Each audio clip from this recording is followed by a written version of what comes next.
Saint Elizabeth Ann Seaton. Daily Lesson, Day 1 to Day 7. Saint Elizabeth Ann Seaton, religious sister and founder of the Sister of Charity, patron saint of Catholic school seafarers widow in the state of Maryland. Her feast day is January 4. Day 1. On September 14, 1975, Pope St. Paul VI canonized Elizabeth Ann Seaton, officially declaring her saint canonized. Is the verb we use to say that someone has been officially declared to be a saint, and added to the canon, or official listing of recognized saints of the Church. A saint is any person in heaven, or even more broadly, anyone who has received the gift of baptism. 1 Corinthians chapter 1 verse 2. But what does it take to be officially declared a saint? Two things: heroic virtue and evidence of effective prayers after death. Every official declared saint has shown in his or her life some great virtue. Challenge for Day 1. Though you may not be called to canonize, you are called to be a saint. That means that God has both destined and empowered you and me by the gift of baptism to live with heroic virtue. What is one virtue in which God might be calling you to grow right now?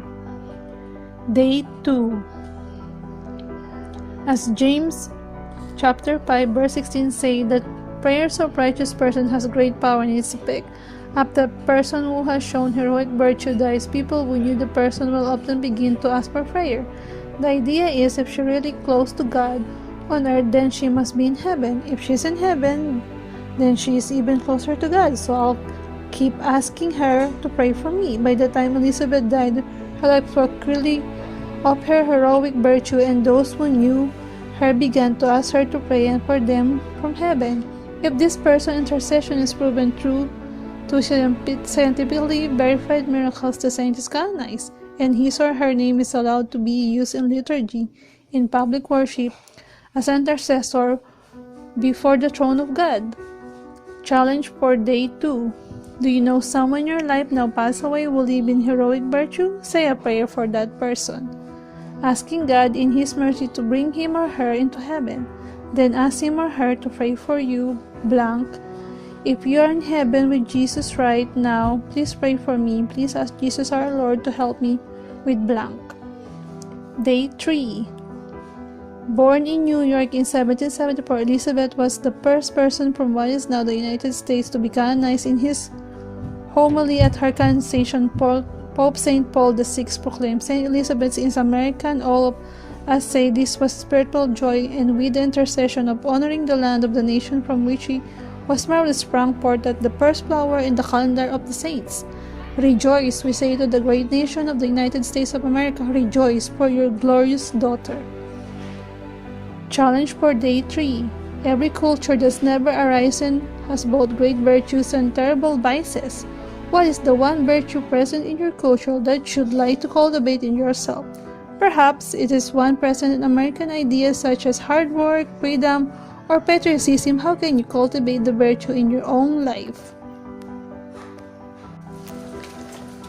Day 4. As a religious sister, Elizabeth served the poor of the United States in such a prosperous land.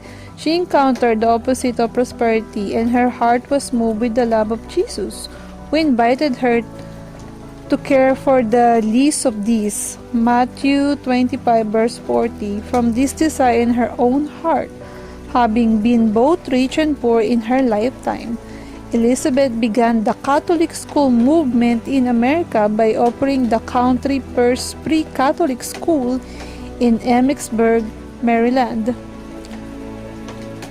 Challenge for Day 4.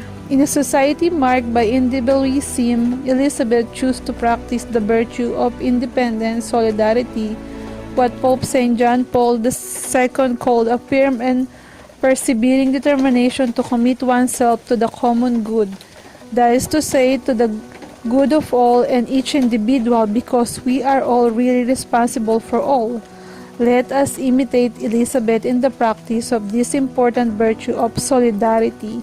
We could do so by spending time with those who are lonely, providing for the needs of the poor, or using our knowledge to help those who struggle in school.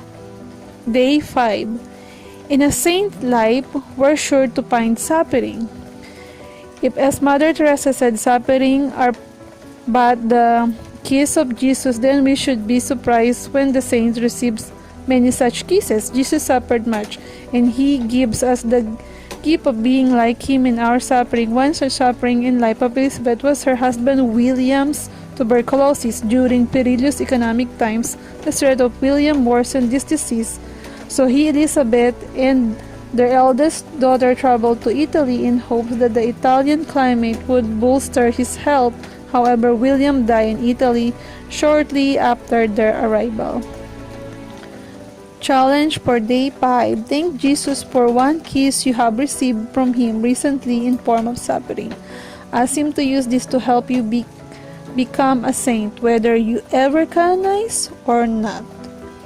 Day 6. Stranded in Italy after his husband's death, Elizabeth and her daughter Anna Maria were taken in her by late husband Italian business partner. The great charity of the devout Pilinci family provided the vibrant example of Catholic life that greatly attracted Elizabeth, who had been raised Anglican. Struggling with the movements in her heart and mind to convert to Catholicism, she prayed a portion of the Universal Prayer by Alexander Pope. If I am right, thy grace impart. Still in the right to stay. If I am wrong, oh, teach my heart to find that better way. With sincere prayer as well as fasting, Elizabeth became Catholic on Ash Wednesday 1805 and received her First Communion on March 25. Challenge for Day 6. Thank God today for someone who has shown you the love of Jesus, especially when you were down and out, as the Pilinci family did for Elizabeth. Day 7. Converting to Catholicism in early 1800s in New York was a socially momentous move. Elizabeth knew that with this decision she would lose much support and economic opportunity, yet she made the courageous decision to follow her conscience, which has been convicted of the truth that the Church of Jesus founded. Matthew 16 verse 18 to 20 truly subsists in the Catholic Church and nowhere else. Challenge for Day 7. Convert or not, Catholic or not, we will each face persecution if we are serious about living gospel. Matthew 10 verse 24 to 25. Where can you follow Elizabeth's examples of courage? Do you need to stand up more for those who are being gossiped about? Do you need to study more about your faith to respond to challenges from others? How can you be courageous in living and spreading the faith that has been gifted to you?